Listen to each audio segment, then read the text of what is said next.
entrepreneurship major is designed to give students the knowledge, skills, and abilities to be successful as entrepreneurs, as young entrepreneurs. Part of that process is, first of all, an introduction into what is this thing called entrepreneurship? What are the thoughts that has to go through an entrepreneurship set? What kind of personality, what kind of characteristics? And it starts there. And then we move through a process where we give our students the technical skills. So such, for instance, how do you read a financial statement? How do you understand profit and loss? These are things that are important because these are things that cause businesses to go out of business. And then also we have courses that introduce them to the legal foundations that allow you to be successful, because often, unfortunately, we live in a society where people sue. And so you have to understand, what are the requirements for employment law? Also, how do I structure? So at the same time we live in a country that sues, we also live in a country that actually allows exemptions for entrepreneurs. So what is an LLC?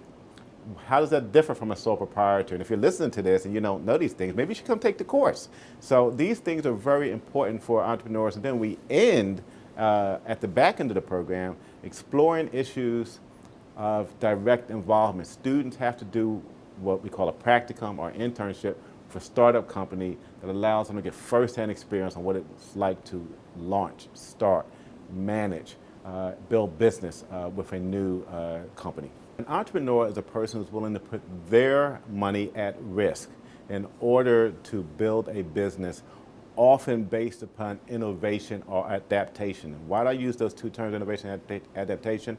Because when we think about one of the most successful entrepreneurs of our time, who passed away recently, Steve Jobs didn't invent the laptop. He didn't invent the MP3 player. He didn't invent the cell phone. But what he did was adapted it.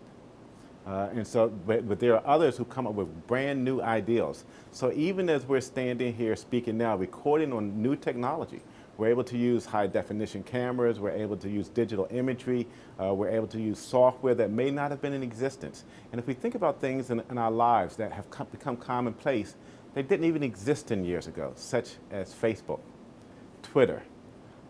And even those things, some are arguing that they've seen their prime and they're waiting for the next generation of things. So these are innovations, adaptations. So an entrepreneur puts themselves at the heart of that they're willing to spend their time, their energy, and their money to put it at risk for the sake of launching an enterprise that uses resources in maybe a new or different way.